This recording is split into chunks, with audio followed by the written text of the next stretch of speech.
After 20 years of marriage, my wife shocked me, saying, "I don't love you anymore, we're just roommates now." So I quietly packed my bags and left while she was sneaking around with her young trainer. A week later she was sobbing, begging me not to leave. Well, I'll tell you everything from the beginning because this whole mess didn't just happen overnight. My name's Marcus Thompson, I'm 39 years old. Jessica and I have been together for 20 years now, married for 18 of those.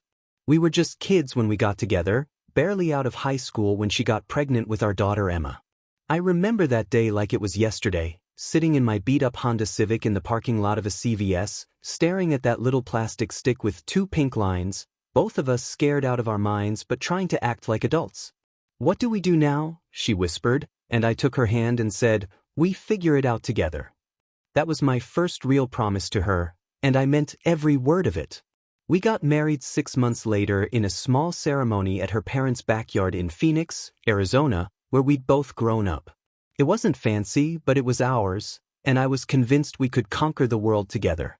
2 years later came Noah, our son, and suddenly we had this beautiful little family that felt like everything I'd ever dreamed of.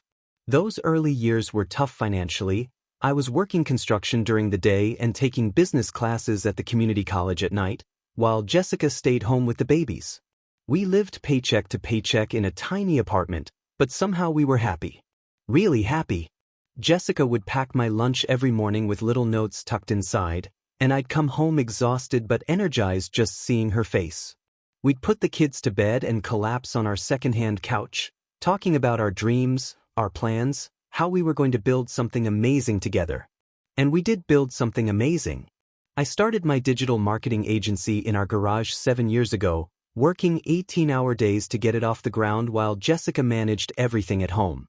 She was incredible, handling school pickups, soccer practices, homework battles, doctor visits, all of it. "You go chase your dreams," she'd tell me, "I've got the home front covered." The business took off faster than I ever imagined, and within 3 years we were able to buy our dream house in a nice Phoenix suburb, 4 bedrooms, a pool, the works. We finally had financial security, and I thought this was our reward for all those years of struggle. The kids were thriving, my business was growing, and Jessica seemed content being a stay-at-home mom, volunteering at their school and organizing playdates. But somewhere around 3 years ago, something shifted. It was subtle at first. Jessica started seeming distant, distracted. When I tried to talk to her about my day or ask about hers, she'd give these one-word answers or change the subject. Our conversations became purely logistical. Who's picking up Emma from volleyball? When is Noah's dentist appointment? Did you pay the electric bill? The warmth, the connection we'd always had, it just started evaporating like morning mist. I tried to address it a few times, asking if she was okay, if there was something bothering her. "I'm fine, Marcus, just tired," she'd say, but I could see in her eyes that something was eating at her. The physical intimacy disappeared almost entirely. She'd go to bed early or wait until I was asleep to come upstairs. When I'd reach for her hand while watching TV, she'd pull away after a few seconds. It felt like living with a polite stranger who happened to share my last name. I kept telling myself it was just a phase, that all marriages go through rough patches, especially after 20 years. Maybe she was going through some kind of midlife thing, or maybe I was working too much and not paying enough attention. I tried everything I could think of: surprise date nights, weekend getaways, flowers, thoughtful gifts. Nothing seemed to break through whatever wall she'd built around herself. Then, 2 months ago, she sat me down for what she called an important conversation. I remember my heart sinking before she even opened her mouth because I could see it in her face. This wasn't going to be good news. "Marcus," she said, looking everywhere except at my eyes, "I need to be honest with you about how I'm feeling. I love you, I do, but I'm not in love with you anymore. I haven't been for a while." Those words hit me like a freight train. 20 years together, and she's not in love with me anymore? I asked her what that even meant, and she launched into this rehearsed-sounding speech about personal growth and finding herself and how she felt like she lost her identity when we got married so young. "I want us to be companions," she said, like she was reading from some self-help book. "We're great at being partners in raising the kids and managing the household. We can still be a family, just without the romantic expectations. Companions. Like we were college roommates splitting the rent. I sat there stunned, trying to process what she was telling me. She wanted to stay married but remove all the marriage parts. No intimacy, no romance, no emotional connection beyond what you'd have with a good friend. But here's the kicker. She still expected me to be the husband in every other way. Pay the bills, fix things around the house, be her emotional support when she needed it, handle all the big decisions and stresses of running our household. Basically, she wanted to friend-zone me in my own home while keeping all the benefits of having a husband without any of the obligations of being a wife. I know this is hard to understand, she said, finally looking at me with what I can only describe as pity, but I need to focus on me right now. I've spent my entire adult life being Marcus's wife and Emma and Noah's mom, and I don't even know who Jessica really is anymore. When I tried to suggest marriage counseling, she shook her head. I've already made up my mind, Marcus. This isn't about fixing anything. This is about accepting where we are and moving forward in a way that works for both of us. The way she said it, so matter-of-fact, like she was announcing a change in our cable subscription rather than the end of our marriage as I knew it. So there I was, trying to wrap my head around this new reality Jessica had dumped on me. At first, I figured I had to try, right? 20 years together, 2 kids, a whole life we'd built. Maybe I could make this companions thing work somehow. I mean, people reinvent their marriages all the time, don't they?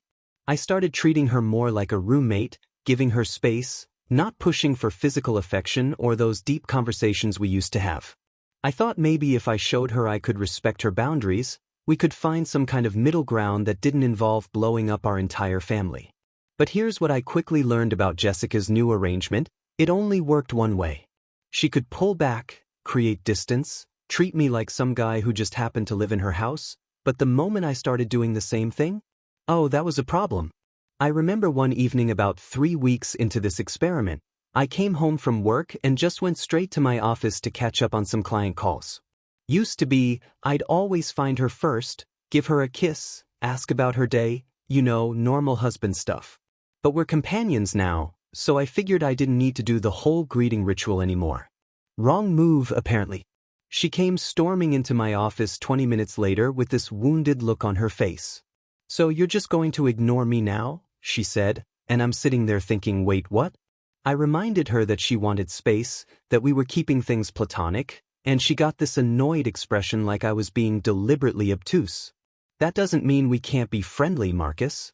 We still live in the same house. Friendly. Like I was the neighbor she occasionally borrowed sugar from. But when I tried to be friendly in the way she apparently wanted, asking about her day, making small talk, she'd give me these short, irritated responses that made it clear she didn't actually want to chat.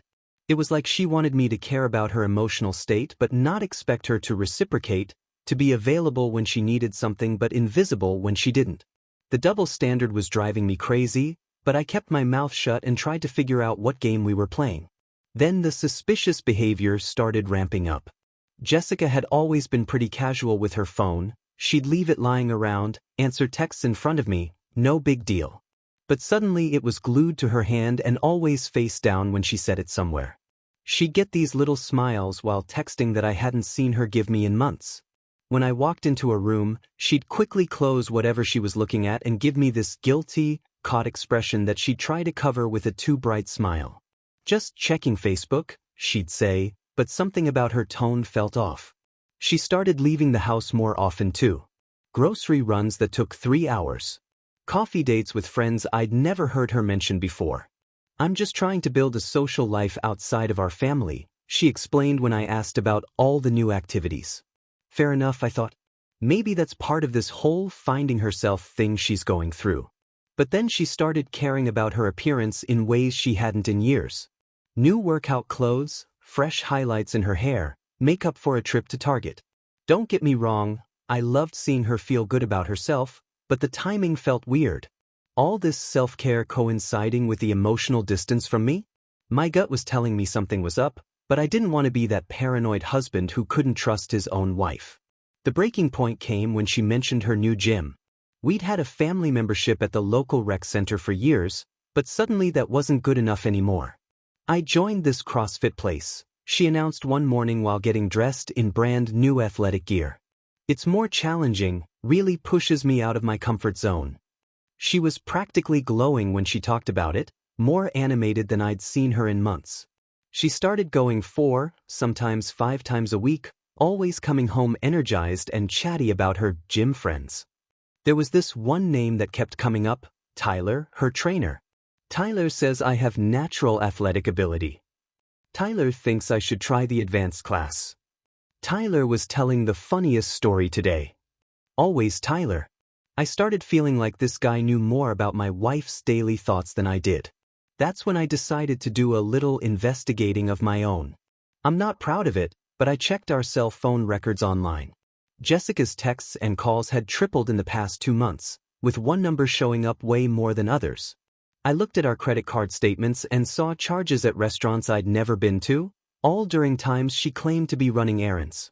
I even started paying attention to her location sharing. We'd always had it turned on for safety reasons with the kids, and noticed she was spending a lot of time in parts of town that didn't match up with where she said she was going.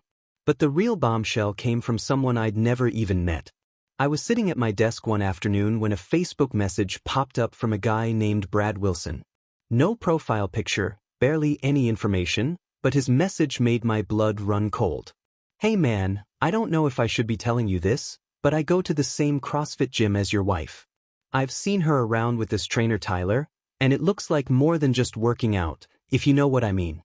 The guy's a real piece of work, been bragging to some of the other guys about his older married conquest, who's totally obsessed with him. Thought you should know because I've got kids too and I'd want someone to tell me. I must have read that message 50 times, each word hitting me like a punch to the gut. That message from Brad changed everything for me. Suddenly I wasn't the paranoid husband anymore. I was the guy who finally had confirmation of what his gut had been screaming for months. But instead of confronting Jessica right away like some emotional wreck, I decided to play this smart. 20 years of building a business teaches you that when someone shows you who they really are, you better start protecting yourself before you make any big moves. So I went into full strategic mode. First thing I did was call my business attorney, Dave, who I'd worked with for years. I told him everything, the emotional affair, Jessica's demands for this companion arrangement, the evidence I'd gathered. Marcus, he said, you need to start documenting everything right now, and we need to protect your business assets immediately. That same week, I quietly opened my own checking and savings accounts, started redirecting some of my business income there. I made copies of all our financial documents, tax returns, property deeds, everything. I even started keeping a journal of Jessica's behavior, when she left, when she came home, her mood changes, the lies about where she'd been.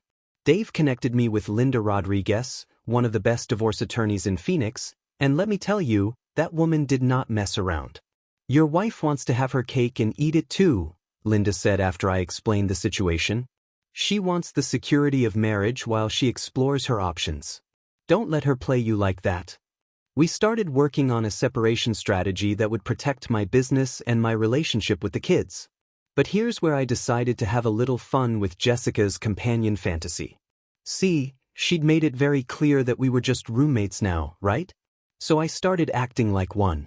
No more taking care of her car maintenance, no more handling the bills that were technically in her name, no more being her emotional dumping ground when she had a bad day. When she'd try to tell me about some drama with her sister or complain about something the kids did, I'd just nod politely and say, that sounds tough, then change the subject or walk away. I stopped doing those little husband things I'd always done automatically, bringing her coffee in the morning, asking if she needed anything when I went to the store, checking if she'd locked the doors before bed. We were companions, after all, and companions don't take care of each other like spouses do. At first, she didn't seem to notice the change, probably because she was so wrapped up in her Tyler situation. But after about 2 weeks of my new approach, she started getting annoyed. I'll never forget the night she confronted me about it. I was making dinner for myself and the kids, and she walked into the kitchen expecting me to have made enough for her too, like I always had. When she saw there were only 3 plates set out, she got this confused look. Did you not make enough for me? She asked, and I just shrugged. Oh, I didn't know you'd be home for dinner. You can make yourself something if you want. The hurt on her face was almost comical. She started pointing out all the ways I was being cold and distant, and that's when I hit her with her own logic. Jessica, I thought we were just companions now, I said calmly. Companions don't really do the whole domestic partnership thing, do they? I'm just respecting the boundaries you set. She stared at me like I'd slapped her, and I could see the wheels turning in her head as she realized I was using her own words against her. Meanwhile, I was making my exit preparations. I found a nice one-bedroom apartment across town and signed a 6-month lease under my business name. I slowly started moving some of my personal stuff there, clothes, important documents, things Jessica wouldn't immediately notice were missing. Linda had the divorce papers drawn up and ready to go. The plan was to serve Jessica once I had everything in place and could move out immediately. I wasn't going to give her the chance to manipulate the situation or make me look like the bad guy who abandoned his family. But Jessica was getting sloppy with her secret romance. She'd leave her phone unlocked on the counter and I could see Tyler's name popping up constantly. She started staying out until 10 or 11 at night, claiming she was having dinner with various female friends, but when I casually asked the kids if Mommy had mentioned these friends before, they'd look confused. Who's Sarah from her book club? Emma asked once. Mom doesn't read books. The lies were getting more elaborate and easier to catch. One night, she claimed she was going to a movie with her friend Kate, but when I checked the local theater showtimes, the movie she mentioned wasn't even playing that day. She was getting careless because she thought I was just accepting this whole arrangement like a passive doormat. What she didn't realize was that I was documenting every lie, every inconsistency, every time she chose Tyler over her own family. The final straw came when she started bringing up the idea of me dating other people. You know, Marcus, if you want to explore relationships with other women, I'd be okay with that, she said one morning over coffee, like she was doing me some huge favor. We're not romantically involved anymore, so there's no reason you shouldn't meet someone. I almost laughed at the transparent manipulation. She wanted official permission to be with Tyler without the guilt of cheating, so she was trying to make it seem like we were both free to see other people. That's interesting, I said, not taking the bait. I'll keep that in mind. What I was really keeping in mind was that I had everything I needed to end this charade once and for all. The confrontation happened on a Thursday evening in early March, and I'll admit, I was nervous as hell even though I'd rehearsed this moment in my head 100 times. Jessica had just gotten home from another one of her gym sessions, which I now knew meant a couple hours with Tyler followed by dinner at some restaurant I'd never been to. She was in that post-affair glow, humming while she put her keys down, completely oblivious to what was coming. Jessica, I said, walking into the kitchen with the manila envelope Linda had prepared, we need to talk. Something in my tone must have tipped her off because her whole demeanor shifted instantly.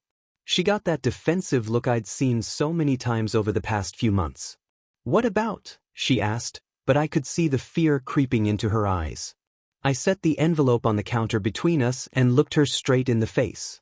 About Tyler Rodriguez, your CrossFit trainer, and the fact that you've been having an affair with him for the past 3 months. The color drained from her face so fast I thought she might faint, but then came the predictable denial. I don't know what you're talking about, Marcus. Tyler's just my trainer. So I laid it all out, the phone records, the credit card charges, the lies about where she'd been, the message from Brad, everything I documented. With each piece of evidence, she seemed to shrink a little more, until finally she just collapsed into a chair and started crying. But here's the thing about cheaters, even when they're caught red-handed, they still try to control the narrative. Okay, fine, she sobbed. Tyler and I have gotten close, but it's not what you think. We've never slept together, we just talk and spend time together. He understands me in ways you haven't in years. I almost felt sorry for her, sitting there trying to minimize what she'd done, but then she pulled out the victim card. You want to know the truth, Marcus? You stole my 20s from me. I never got to be young and free and figure out who I was because I was too busy being your wife and raising your kids. Now I'm almost 40 and I finally found someone who makes me feel alive again, and you want to destroy that because you can't handle the fact that I've outgrown this marriage. That's when I pushed the envelope toward her. Jessica, those are divorce papers. I'm done with this marriage, and I'm done pretending that what you're doing is anything other than selfish betrayal. She looked at those papers like they were written in a foreign language, then back up at me with genuine shock. You can't be serious. We can work through this, Marcus. It doesn't have to end our family. But I was already walking toward the door with my overnight bag. I'd packed it that morning, knowing this was how it would go. I'm staying at my apartment from now on. My lawyer will be in touch about the custody schedule and property division. The panic in her voice was something I'd never heard before as she followed me to the front door. Marcus, please, we can fix this. I'll stop seeing Tyler, we can go to counseling, whatever you want. I turned around one last time and saw this woman who'd shared 20 years of my life looking completely lost, and for a split second I almost felt bad. Almost. Jessica, you made your choice when you decided Tyler was more important than our marriage. Now I'm making mine. The next few weeks were a blur of legal meetings and logistics, but Linda had prepared me well and everything moved smoothly. Jessica tried calling and texting constantly at first, alternating between anger and desperation, but I stayed strong and kept all communication through our lawyers. The kids were struggling, obviously, but they'd seen the tension between their mom and me for months, so the separation wasn't as shocking as it could have been. What was shocking was how quickly Jessica's fantasy romance fell apart once she was actually available. Turns out Tyler wasn't interested in a real relationship with an almost 40-year-old mom going through a messy divorce. According to Emma, who heard it from a friend whose older sister went to the same gym, Tyler dumped Jessica pretty brutally about 6 weeks after I moved out. Apparently he told her she was too emotionally heavy and that he wasn't looking for anything serious. The guy who'd been happy to play around with a married woman suddenly got very uncomfortable when that woman became single and started talking about a future together. Jessica tried to reach out to me after Tyler ghosted her, but I was already moving on in ways I never expected. There was this networking event my business association held every quarter, and I'd started going again now that I wasn't rushing home to deal with Jessica's emotional distance. That's where I met Dr. Sarah Chin, this brilliant corporate attorney who was everything Jessica wasn't: independent, driven, emotionally mature, and actually excited to be with someone who had his life together. Sarah and I started talking that night about business stuff, but there was this instant connection that felt both natural and electric. She was beautiful, sure, but what really got me was how engaged she was, how she asked thoughtful questions about my work and shared her own challenges and successes. When she laughed at my jokes, it felt genuine, not like the polite social responses I'd gotten used to from Jessica. We started dating slowly, coffee meetings that turned into dinners, long conversations about everything and nothing. Sarah made it clear from the beginning that she valued what we were building together, that she chose to be with me every single day instead of just tolerating my presence. About 4 months after we started seeing each other, I posted a photo of us at a charity gala on social media. Nothing dramatic, just the two of us looking happy and dressed up. That's when Jessica completely lost it.